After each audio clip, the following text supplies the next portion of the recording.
জনমানুষের চাওয়ার সঙ্গে একটি মহলের চাওয়ার পার্থক্য রয়েছে বললেন তারেক রহমান। যে কোনো মূল্যে দেশে গণতন্ত্র ও ভোটের অধিকার প্রতিষ্ঠার আহ্বান বিএনপি নেতাদের। কোথায় ঐক্যমত হয়েছে তা থেকে জানিয়ে দিয়ে সনদ সই করে নির্বাচনের দিকে আমরা এগিয়ে যাই। একটি মহলের কাছে অন্য কিছু গুরুত্বপূর্ণ, কিন্তু আমরা যখন দিয়েছি আমরা স্বৈরাচারের রক্তচক্ষু উপেক্ষা করে দিয়েছি। আর অন্য যারা দিয়েছেন তারা কোন প্রেক্ষাপটে সংস্কার প্রস্তাব নিয়ে এসেছেন, কিভাবে দিচ্ছেন, এটি বিচারের দায় আপনাদের উপর আমি ছেড়ে দিচ্ছি। বিচার ও সংস্কারের আগে নির্বাচন মেনে নেবে না জাতি, মন্তব্য জামাত আমিরের। সব দিক থেকে আওয়াজ উঠেছে, খুনিদের বিচার চাই। আমাদের সমাজে অনেক আবর্জনা তৈরি হয়েছে এবং এই আবর্জনা তৈরি করেছে রাজনৈতিক দলগুলা ক্ষমতায় গিয়ে। আমরা ওই আবর্জনাগুলা সংস্কার চাই। এই দুইটা জিনিস সম্পন্ন করেই আমরা নির্বাচন চাই। দেখছিলেন প্রধান শিরোনাম। রাত 11টার সময় সঙ্গে আছি আমি গোলাম রাবি। এবার অন্যান্য শীর্ষ সংবাদ।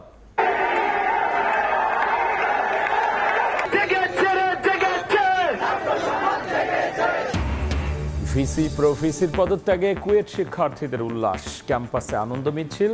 4 মে একাডেমিক কার্যক্রম শুরু, সিদ্ধান্তে শিক্ষক সমিতির আপত্তি। বাংলাদেশ পুনর্গঠনে সব ধরনের সহায়তার আশ্বাস কাতারের প্রধানমন্ত্রীর। রোহিঙ্গা প্রত্যাবাসনে সহায়তার ঘোষণা। দোহার ব্যবসায়ীদের ঢাকায় বিনিয়োগের আহ্বান প্রধান উপদেষ্টার। ছাত্রদল কর্মী পারভেজ হত্যার ঘটনায় গোয়েন্দা জালে 2 নারী শিক্ষার্থী। এক আসামির স্বীকারোক্তিমূলক জবানবন্দি, বিচার দাবিতে আদালত প্রাঙ্গণে বিক্ষোভ।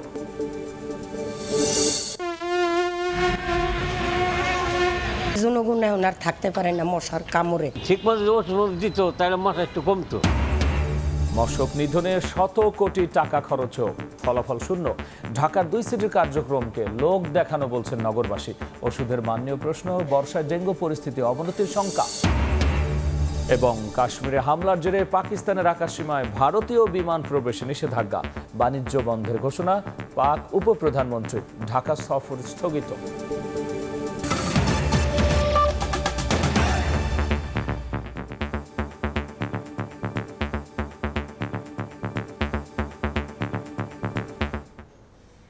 গণমানুষ আর একটি মহলের চাওয়ার মধ্যে পার্থক্য আছে উল্লেখ করে বিএনপির ভারপ্রাপ্ত চেয়ারম্যান বলেছেন, গণতান্ত্রিক অধিকার বাধাগ্রস্ত হলে সব কিছু বাধাগ্রস্ত হবে।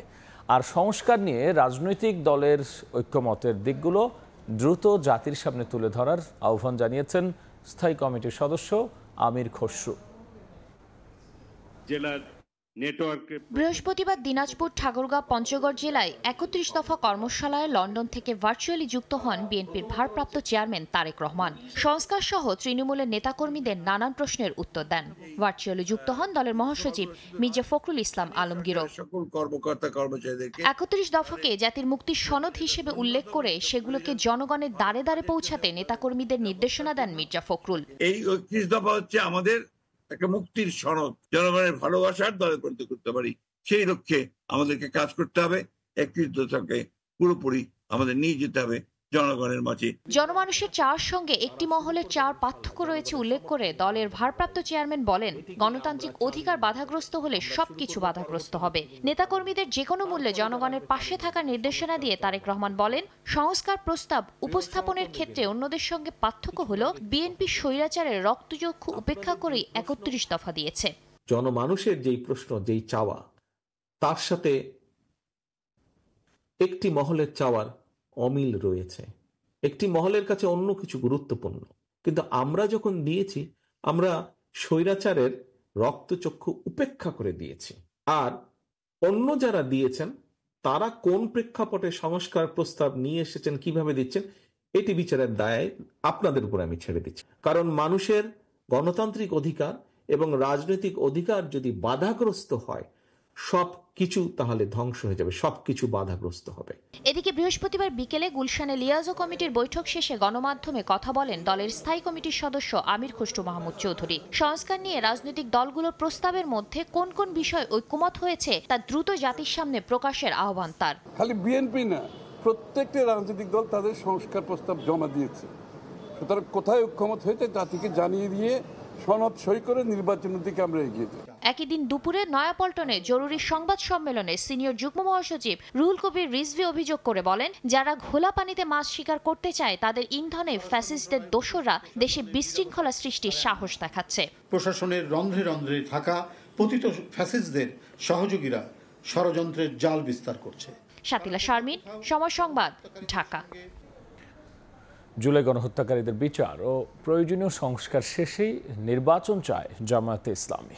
বিকেলে রাজধানীর মিরপুরে জামায়াত আয়োজিত গণসংযোগ কর্মসূচিতে যোগ দিয়ে দলটির আমির ডাক্তার শফিকুর রহমান একথা জানিয়েছেন। ভয়াবহ ফেসিবাদের থাবা আমরা দেখেছি গত বছর জুলাই আগস্ট মাসে। তারা শেষ পর্যন্ত মানুষ খুন করে করেই বিদায় নিয়েছেন। আজকে তাই সব দিক থেকে আওয়াজ উঠেছে, খুনিদের বিচার চাই। আমাদের সমাজে অনেক আবর্জনা তৈরি হয়েছে এবং এই আবর্জনা তৈরি করেছে রাজনৈতিক দলগুলা ক্ষমতায় গিয়ে। আমরা ওই আবর্জনাগুলা সংস্কার চাই। এই দুইটা জিনিস সম্পন্ন করেই আমরা নির্বাচন চাই। এই দুই জিনিস ছাড়া নির্বাচন এদেশের জনগণ মেনে নেবে না। 53 বছরে গণতন্ত্রের ঘাটতির কারণে স্বৈরতন্ত্র আর ফ্যাসিবাদী শাসন প্রতিষ্ঠিত হয়েছে বলে মন্তব্য করেছেন জাতীয় ঐকমত্য কমিশনের সহসভাপতি অধ্যাপক ডক্টর আলী রিয়াজ। সকালে আম জনতার দলের সঙ্গে বৈঠকের সূচনা বক্তব্যে তিনি এসব কথা বলেন। সকালে আম জনতার দলের সঙ্গে বৈঠকের সূচনা বক্তব্যে আলী রিয়াজ বলেছেন, জাতীয় ঐকমত্য কমিশনের লক্ষ্য হলো সবার সঙ্গে আলোচনা করে একটি জাতীয় সনদ তৈরি করা, যা সবার কাছে গ্রহণযোগ্য হবে আর যার মধ্য দিয়ে আগামীর বাংলাদেশের পথরেখা নির্মাণ করা হবে। বৈঠকে আম জনতা দলের সভাপতি মিয়া মশিউজ্জামানের নেতৃত্বে 10 সদস্যের প্রতিনিধি দল অংশ নেয়। বাংলাদেশকে প্রদেশে ভাগ করলে পার্বত্য চট্টগ্রাম সহ দেশের বিভিন্ন অঞ্চলের নিরাপত্তা হুমকির মুখে পড়তে পারে, তাই প্রদেশে ভাগ না করার সুপারিশ আম জনতার দলের। প্রদেশ বা রাজ্যে ভাগ করা হলে আমাদের হিল ট্রাক্স যেটা আছে ওইটা একটা সংকটে পড়বে, আমাদের সার্বভৌমত্বের ক্রাইসিস সৃষ্টি হবে এবং এটা নিয়ে দীর্ঘদিন ষড়যন্ত্র হচ্ছে। আমরা তাদেরকে সতর্ক করেছি যে আপনারা এই কাজটি করবেন না। রাজনৈতিক দল হিসেবে আপনারা, অন্যান্য রাজনৈতিক দল, নাগরিক সমাজ, ছাত্র জনতার যে আকাঙ্ক্ষা, সেই আকাঙ্ক্ষা হচ্ছে একটি গণতান্ত্রিক রাষ্ট্র প্রতিষ্ঠা করা, যাতে করে আমাদেরকে পুনর্বার এরকম অভিজ্ঞতার মধ্যে দিয়ে যেতে না হয়, পুনর্বার যেন আমাদের প্রাণ দিতে না হয়, পুনর্বার যেন গুম খুন বিচার বহির্ভূত হত্যার মোকাবেলা করতে না হয়। সকলের সঙ্গে আলোচনা করে এমন একটি জাতীয় সনদ তৈরি করা যা সকলের কাছে গ্রহণযোগ্য হবে, যার ভিত্তিতে ভবিষ্যতের বাংলাদেশের পথরেখা নির্মাণ করা যাবে। সংস্কার প্রস্তাবনার দিকে তাকিয়ে না থেকে নিজেদের ক্ষমতা অনুযায়ী ভোটের প্রস্তুতি নিচ্ছে নির্বাচন কমিশন। সকালে ঢাকায় নিযুক্ত অস্ট্রেলিয়ার হাই কমিশনার সুসান রাইলের সঙ্গে বৈঠক শেষে প্রধান নির্বাচন কমিশনার এএমএম নাসির উদ্দিন কথা জানিয়েছেন। ঘণ্টাব্যাপী বৈঠক শেষে সিইসি জানিয়েছেন, ভোটের প্রস্তুতি নিয়ে জানতে চেয়েছেন অস্ট্রেলিয়ান হাই কমিশনার। এদিকে সুষ্ঠু ও নিরপেক্ষ নির্বাচনের লক্ষ্যে অস্ট্রেলিয়া পাশে থাকবে বলে ইসিকে আশ্বস্ত করেন অস্ট্রেলিয়ার high commissioner. Bangladesh is going through as it moves towards open, free and fair elections. Australia stands by Bangladesh and we continue to work with you as best we can to support your effort. আমরা যেগুলো আশু আছে, যেগুলো emergency আমরা করে ফেলতে পারবো, সেগুলো ইলেকশনের আগে যেগুলো করা সম্ভব, যেগুলো প্রয়োজন সেগুলো আমরা করব। ঐক্যমত্য কমিশন থেকে তো ওনারাই দিবেন যে কখন কিভাবে কি করবেন, এটা আমাদের হাতে নাই। যেগুলো আমাদের ক্ষমতার মধ্যে আছে, আমাদের ইলেকশনের আগে যেগুলো আমরা প্রয়োজনীয় মনে করছি বা করা সম্ভব মনে করছি, we are working on that. টানা আন্দোলনের মুখে কুয়েট উপাচার্য ও উপ উপাচার্যের পদত্যাগে আনন্দ মিছিল করেছেন শিক্ষার্থীরা। ক্যাম্পাসে কোনো ধরনের রাজনীতি মেনে নেওয়া হবে না বলেও জানিয়েছেন তারা। আর কর্তৃপক্ষ জানিয়েছে, আগামী 4 মে শুরু হচ্ছে বিশ্ববিদ্যালয়ের একাডেমিক কার্যক্রম। তবে এই সিদ্ধান্তকে একপাক্ষিক আখ্যা দিয়ে পুনর্বিবেচনার আহ্বান জানিয়েছে শিক্ষক সমিতি। দীর্ঘ আন্দোলনের পর জাতীয় পতাকা হাতে বিজয় মিছিলে কুয়েট শিক্ষার্থীরা। গত ফেব্রুয়ারিতে সহপাঠীদের ওপর হামলার প্রতিবাদে উত্তাল হয়ে ওঠে খুলনা প্রকৌশল ও প্রযুক্তি বিশ্ববিদ্যালয় কুয়েট। শিক্ষার্থীরা উপাচার্যের পদত্যাগ, রাজনীতি নিষিদ্ধ সহ 6 দফা দাবি তুলে ধরেন। এক পর্যায়ে তারা ক্লাস পরীক্ষা বর্জন করে আন্দোলনে নামেন। ছাত্র রাজনীতি নিষিদ্ধ সহ বেশিরভাগ দাবি কর্তৃপক্ষ মেনে নিলেও আন্দোলন আরো শক্তিশালী হয়ে উপাচার্য পদত্যাগের এক দফা রূপ নেয়, যা দাগ কাটে সারা দেশে। শিক্ষার্থীদের অনড় অবস্থানে এক ধরনের বাধ্য হয়ে উপাচার্য ও উপ উপাচার্যকে অব্যাহতি ঘোষণা সহ বেশিরভাগ দাবি মেনে নিয়েছে প্রশাসন। আর এমন সিদ্ধান্তে খুশি শিক্ষার্থীরা। রাজনীতিমুক্ত ক্যাম্পাস চান বলে জানান তারা। সেই সঙ্গে 18 ফেব্রুয়ারি হামলার ঘটনায় প্রকৃত দোষীদের বিচার দাবি করেন শিক্ষার্থীরা। আমরা আমাদের এক দফা দাবি বাস্তবায়ন করি এবং আমাদের ভিসি এবং প্রভিসি মহোদয়ের যে অব্যাহতি ঘোষণা করা হয় এবং আমাদের বিজয় অর্জিত হয়। আমাদের প্রতিবাদ করতে গিয়ে আমাদের অনেক সম্মানিত শিক্ষকদের সাথে অনেক সময় বেয়াদবি হয়েছে। আমাদের শিক্ষকরা আমাদের পিতার সমতুল্য। আমরা আশা করব আমাদের শিক্ষকরা আমাদের ক্ষমা করে দিবেন। তবে সিদ্ধান্তকে একপাক্ষিক আখ্যা দিয়ে এতে আপত্তি জানিয়েছে কুয়েট শিক্ষক সমিতি। বিষয়টি আগেই অবগত হলে স্বেচ্ছায় পদত্যাগ করতেন বলে জানান বিদায়ী উপ উপাচার্য। সুষ্ঠু তদন্ত ছাড়া চাপের মুখে ভাইস চ্যান্সেলর ও প্রো ভাইস চ্যান্সেলরের অব্যাহতি সিদ্ধান্তে মূলত ন্যায় বিচারের পরাজয় হয়েছে। এখনো পর্যন্ত আমার কাছে স্বচ্ছ ধারণা নেই যে কি সমস্যার কারণে আমাকে অব্যাহতি দেওয়ার কথা বলা হলো। আমাকে যদি আত্মপক্ষ সমর্থনের সুযোগ দেওয়া হতো বা আমাকে যদি আগে থেকেই বলা হতো, আমি হয়তো নিজেই পদত্যাগ করতাম। সরকার যদি মনে করে এটা অধিকতর তদন্ত করে প্রয়োজনীয় ব্যবস্থা নিতে পারে। এদিকে আগামী 4 মে শুরু হচ্ছে খুলনা প্রকৌশল ও প্রযুক্তি বিশ্ববিদ্যালয়ের একাডেমিক কার্যক্রম। ওদের দাবি পুরা হওয়ার পরে ক্যাম্পাসের ভিতরে কোনো সমস্যা নাই, এখানে নিরাপত্তা নিশ্চিত আছে। গতকাল বিকাল থেকে হল তো পুরোপুরি খোলা হয়ে গেছে, আর ক্লাস 4 তারিখ থেকে হল সে 4 তারিখ থেকে হবে। গত 18 ফেব্রুয়ারি ছাত্র রাজনীতি বন্ধের জেরে কুয়েট ছাত্রদল ও শিক্ষার্থীদের মাঝে সংঘর্ষের মধ্য দিয়ে আন্দোলনের সূত্রপাত। বেল্লা হোসেন সজল, সময় সংবাদ, খুলনা। বাংলাদেশের সংস্কার ও উন্নয়নে সব ধরনের সহায়তা এবং রোহিঙ্গা সংকট সমাধানে পাশে থাকার আশ্বাস দিয়েছেন কাতারের প্রধানমন্ত্রী। আর্সনা সম্মেলনের সাইডলাইনে প্রধান উপদেষ্টার সঙ্গে দ্বিপাক্ষিক বৈঠকে এই প্রতিশ্রুতি দিয়েছেন তিনি। এর আগে কাতার বিশ্ববিদ্যালয়ের এক অনুষ্ঠানে যোগ দেন ডক্টর ইউনুস। আগামীর বিশ্ব গড়তে তরুণদের এগিয়ে আসার আহ্বান জানিয়েছেন প্রধান উপদেষ্টা। আর্থনা সম্মেলনে যোগ দিয়ে বৃহস্পতিবারও কাতারে ব্যস্ত সময় কাটালেন প্রধান উপদেষ্টা ডক্টর মোহাম্মদ ইউনুস। এদিন দোহায় প্রবাসী বাংলাদেশিদের সঙ্গে এক বৈঠকে মিলিত হন প্রধান উপদেষ্টা। তাদের জীবনের শ্রেষ্ঠ সময় এতে অংশ নেন প্রবাসী ব্যবসায়ী ও বিভিন্ন পেশার বাংলাদেশিরা। সরকার প্রধানকে কাছে পেয়ে উচ্ছ্বাস প্রকাশ করেন তারা। কালকে আপনি বলছিলেন আমাদের প্রধান উপদেষ্টা জানান, ঘরে বসেই সব সেবা পাবেন দেশের সকল নাগরিক। তিনি বলেন, প্রবাসীদের পাঠানো রেমিটেন্সেই শক্তিশালী হচ্ছে বাংলাদেশের অর্থনীতি। পাসপোর্টের জন্য কিংবা দলিল দস্তাবেজ, তারপরে ট্যাক্স দেওয়া, লাইসেন্স পাওয়া, যেগুলো সরকার দেয়, রিনিউ করা, পাসপোর্ট রিনিউ করা, অন্যান্য জিনিস রিনিউ করা, এই সব সেবা কেন্দ্রের মাধ্যমে হবে। এখানে যাবেন, আপনি বলবেন, যারা করে দেবে। আপনার সরকারের চেহারা দেখার দরকার, সরকার হলেও পলিসি করবে, ইত্যাদি করবে।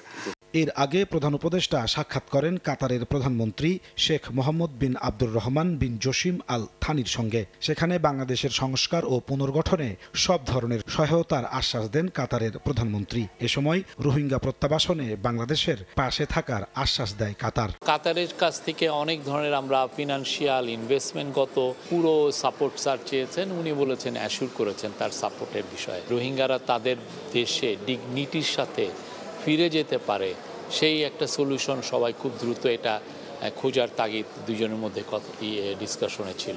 বৃহস্পতিবার কাতার বিশ্ববিদ্যালয়ে এক আলোচনা সভায় অংশ নেন প্রধান উপদেষ্টা ডক্টর মোহাম্মদ ইউনুস। ওই অনুষ্ঠানে প্রধান উপদেষ্টা বলেন, আগামীর বিশ্ব গড়তে তরুণদের এগিয়ে আসতে হবে, চাকরি নয়, হতে হবে উদ্যোক্তা। বক্তব্য জুড়ে উঠে আসে বহুল পরিচিত 3-0 তত্ত্ব। পরে সাংবাদিকদের প্রেস সচিব জানান, সফর জুড়ে ডক্টর ইউনুস কাতারের ব্যবসায়ীদের বাংলাদেশে বিনিয়োগের আহ্বান জানিয়েছেন। বাংলাদেশে আঞ্চলিক পণ্য উৎপাদনের হাব নির্মাণের যৌক্তিকতা তুলে ধরে বিনিয়োগকারীদের দৃষ্টি আকর্ষণ করেছেন জানিয়ে সফরকে সফল বলে আখ্যা দেন শফিকুল আলম। এই 4 দিনের যে সফর, এটা খুবই একটা সফল সফর, খুবই ফ্রুটফুল সফর, এবং আমি আশা করছি যে এটার ফলে বাংলাদেশের সুনামটা আরও ছড়িয়ে পড়বে এবং বাংলাদেশে অনেকে ইনভেস্ট করতে আসবে। কাতারের কাছে রেখে যাওয়া আওয়ামী লীগ সরকারের $254 মিলিয়ন ঋণ প্রধান উপদেষ্টার সফরকালে পরিশোধ করা হয়েছে বলেও জানান প্রেস সচিব। আরো ট্রান্সফরমেশনের জন্য নাজমুস সালিহি, সময় সংবাদ। সাবেক পররাষ্ট্র প্রতিমন্ত্রী শাহরিয়ার আলমের বিরুদ্ধে 261 কোটি টাকার মানি লন্ডারিং এর প্রমাণ পাওয়ার কথা জানিয়েছে দুদক। একই সঙ্গে ভোলার সাবেক এমপি আব্দুল্লাহ আল জ্যাকবের বিরুদ্ধেও 85 কোটি টাকার সন্দেহজনক লেনদেনের অভিযোগে মামলা করেছে সংস্থাটি। দুই উপদেষ্টার সাবেক 2 ব্যক্তিগত কর্মকর্তার দুর্নীতি নিয়ে গণমাধ্যমে আসা প্রতিবেদনের তথ্য খতিয়ে দেখা হবে বলেও জানিয়েছেন দুদক মহাপরিচালক। ঢাকা দক্ষিণ সিটি কর্পোরেশনের 2 নম্বর অঞ্চলের 4 নম্বর ওয়ার্ড সচিব কুতুবুদ্দিন সোহেলকে ঘুষ গ্রহণকালে হাতে নাতে গ্রেফতার করে দুদক। রাজধানীর বাসাবো এলাকার একটি ভবনের ছাড়পত্র প্রদানে ঘুষ গ্রহণ করছিলেন তিনি। মামলা হয়েছে রাজশাহী এলাকার সাবেক এমপি ও পররাষ্ট্র প্রতিমন্ত্রী শাহরিয়ার আলমের বিরুদ্ধে। তার বিরুদ্ধে 27 কোটি টাকার অবৈধ সম্পদ ও 261 কোটি টাকার সন্দেহজনক লেনদেনের অভিযোগ আনা হয়েছে। অস্বাভাবিক লেনদেন পূর্বক উক্ত টাকা জ্ঞাতসারে হস্তান্তর, স্থানান্তর এবং রূপান্তর করার অপরাধ অনুসন্ধানকালে প্রমাণিত হয়েছে। ভোলা 4 আসনের প্রভাবশালী সাবেক এমপি আব্দুল্লাহ আল জ্যাকবের বিরুদ্ধে প্রায় 14 কোটি টাকার অবৈধ সম্পদ অর্জন ও 85 কোটি টাকার বেশি সন্দেহজনক লেনদেনের অভিযোগে মামলা করেছে সংস্থাটি। 85 কোটি 69 লক্ষ টাকারও বেশি অর্থ স্থানান্তর, রূপান্তর এবং হস্তান্তর করার অপরাধ অনুসন্ধানকালে প্রমাণিত হয়েছে। এদিন 2 উপদেষ্টার সাবেক এপিএস ও ব্যক্তিগত সহকারীর বিরুদ্ধে গণমাধ্যমে আসা অভিযোগের বিষয়ে আইন মেনেই ব্যবস্থা নেওয়ার কথা জানান দুদক মহাপরিচালক। যথাযথ আইনি প্রক্রিয়া অনুসরণ করে সবগুলো বিষয় বিবেচনা করা হবে। তাসলিম তৌহিদ, সময় সংবাদ, ঢাকা। বর্ষার আগে রাজধানীর বিভিন্ন এলাকায় মশার উপদ্রব বাড়লেও নেই সিটি কর্পোরেশনের তৎপরতা। কিছু জায়গায় ওষুধ ছিটানো হলেও একে লোক দেখানো বলে অভিযোগ নগরবাসীর। বছর বছর অর্থ বরাদ্দ বাড়লেও নেই সুফল। কীটতত্ত্ববিদরা বলছেন 2 সিটি কর্পোরেশনের মশক নিধন কার্যক্রম কখনোই খুব শক্তিশালী ছিল না।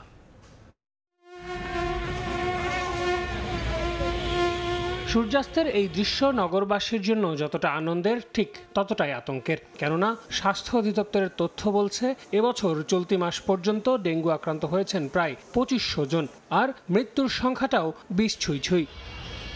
রাতের আধার তো আছেই, দিনেও সমানভাবে অত্যাচার চালায় এই কীট। এর জন্য ড্রেন আর খাল দখলমুক্ত করে পরিষ্কার না করাকে দুষছেন নগরবাসী। এত মশা রুমে সন্ধ্যার পর থাকা, অলিগলিতে কোন মশার কারণ থাকা যায় না। পড়াশোনা করতে বসলে তখন মশায় কামড়ায়। যখন সংক্রমণের হার বেড়ে যায় তখন নড়ে চড়ে বসে কর্তৃপক্ষ, হয় জেল জরিমানা।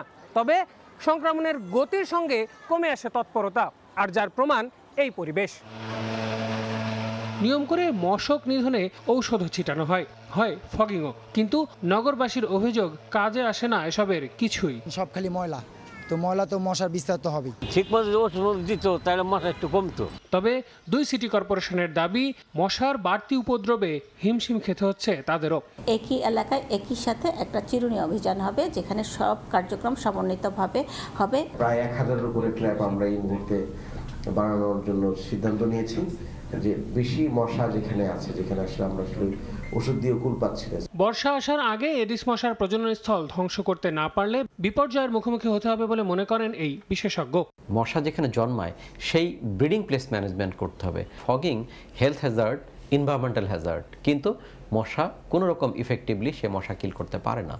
সো এই টাকাটা আমরা বাতাসে উড়িয়ে দেওয়া ছাড়া আমি আর এটাকে কোনো কিছু মনে করি না। মশক নিধনে গবেষণা নির্ভর দীর্ঘমেয়াদী সমাধানের দিকে যাওয়ার বিকল্প দেখছেন না জাহাঙ্গীরনগর বিশ্ববিদ্যালয়ের প্রাণীবিদ্যা বিভাগের এই অধ্যাপক।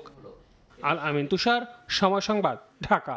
চুয়াডাঙ্গার জীবননগরে বাণিজ্যিকভাবে শুরু হয়েছে আঙুর চাষ। সুস্বাদু এই ফল চাষে লাভের আশা করছেন কৃষকরা।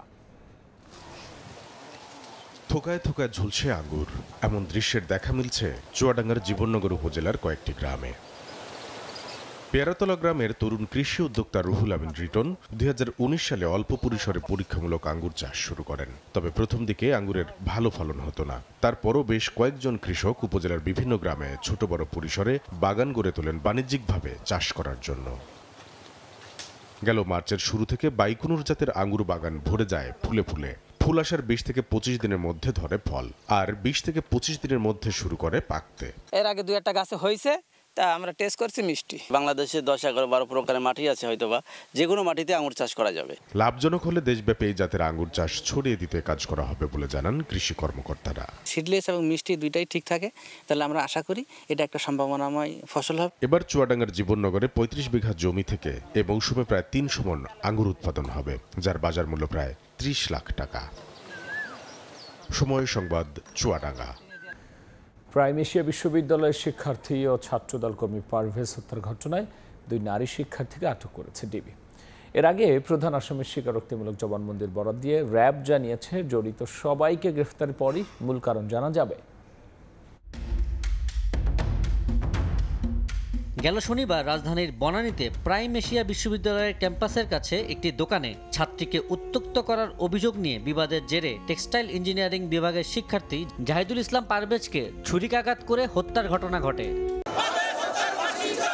এদিকে পারভেজের হত্যার সুষ্ঠু বিচারের দাবিতে সিএমএম আদালত প্রাঙ্গণে মানববন্ধন করেন প্রাইম এশিয়া বিশ্ববিদ্যালয়ের শিক্ষার্থীরা। আসামিদের ফাঁসি ও 2 নারী ছাত্রীকে দ্রুত বিচারের আওতায় আনার দাবি জানান তারা।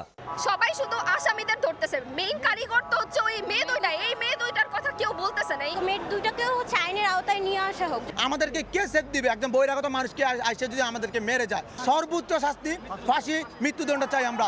এদিকে পারভেজ হত্যা মামলার প্রধান আসামি মেহেরাজ ইসলামকে গাইবান্ধা থেকে গ্রেপ্তার করেছে র্যাব।